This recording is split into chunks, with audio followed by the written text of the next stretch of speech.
Hi everyone, my name is Asanda Luwaca. I'm the Executive Chairperson of the National Youth Development Agency, NYDA for short. So my perspective, as it relates to, the trauma as a result or consequence of gender-based violence and femicide would be, just to say that we are aware that, one, we've got a large cohort of young people who are in conflict with the law.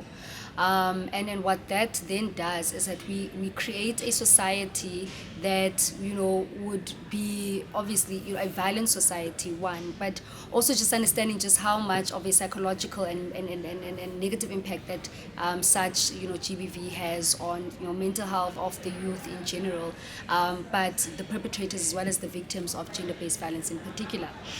So I'll just maybe speak briefly at the level of the NYDA, just, what are just some of the work and the interventions that we do have in place to be able to what we think would be an adequate response to that particular trauma. And one would be just to say that, we work closely with your NGOs, but also, government in itself, to say how do we then re-socialize the youth so that, they're able to deal with, the mental health issues.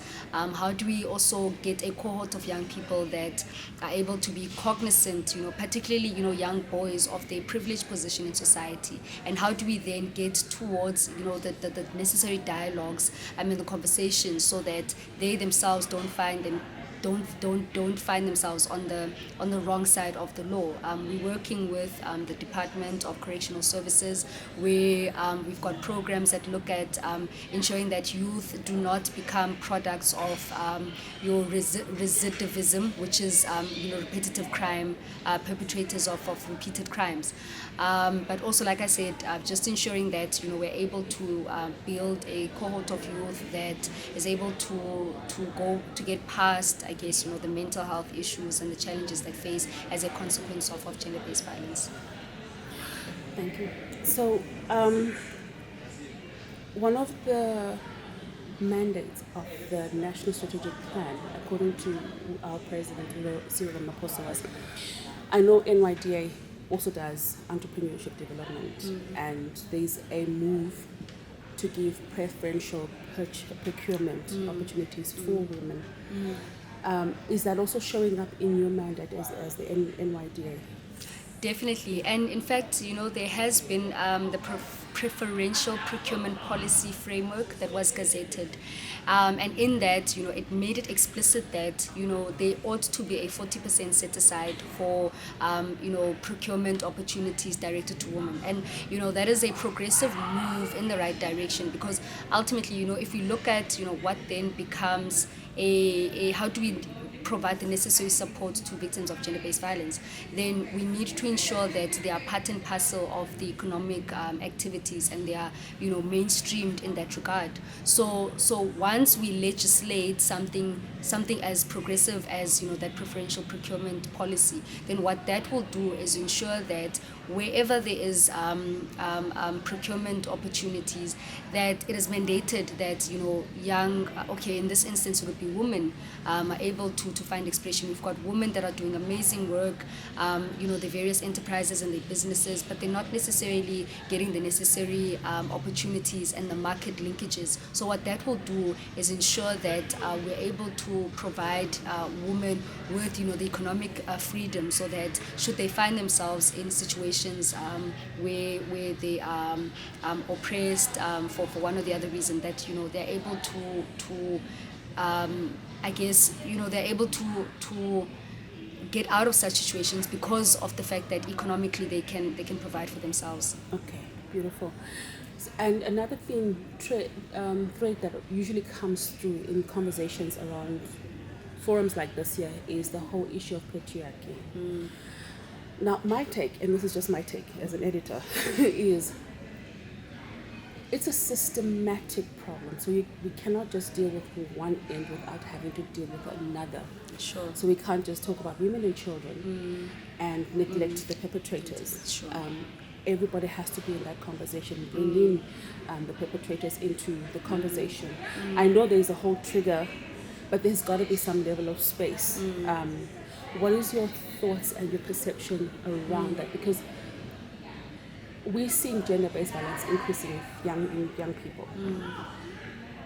Do you feel, actually, let me first ask you the question, that we need to have an inclusive conversation with perpetrators, at least create space for perpetrators, because they're also victims of the same system. Sure. They're victims of the same system. Yeah. What's your take on it? Yeah. Then yeah. we'll come back to how it's impacting the youth. Yeah. No, definitely, I agree with that. Precisely because, when we say, our men are, but not necessarily understand their privileged position in society. So once you are aware of that, then issues and discussions of this nature become paramount, because then we get to a point where we are saying, okay, now that you are aware of your privilege, how do you then start to dismantle patriarchy in its entirety? And it goes back to many facets. It starts at the home. How do we socialize our boy children versus our girl children? How does that spill over into our communities, where the one sex is seen to be superior over the other? But once we begin to have those discussions where men become part of that, so we're not just exclusively saying, yes, let's empower women, which is a great move. But what that does is that we leave the boy children behind in that particular conversation, in that discourse. So once we have that inclusive dialogue and those inclusive conversations, then I think we'll begin to really start to see the change that the policies such as your NSP seek to achieve. Just one last question.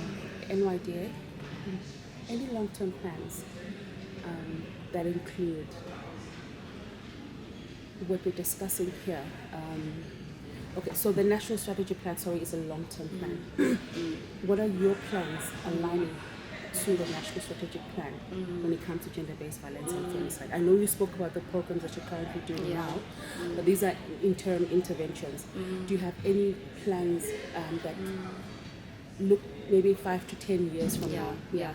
So, in principle and ideally, if you just look at the pillars, for instance, it ought to follow that with every pillar there should be that youth voice. So if we're speaking about a pillar that looks at your research component or the policy aspect and the likes, then at a policy level, then we need to be able to think strategically around what are the policies inclusive of young people. Are they factoring the socioeconomic conditions that young people find themselves in?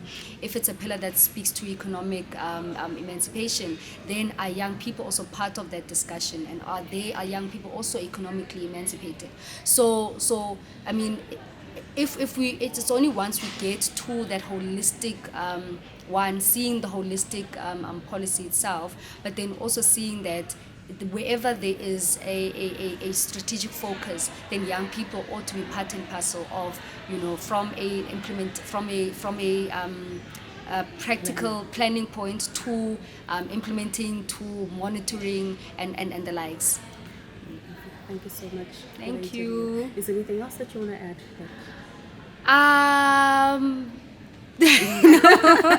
No. Yeah.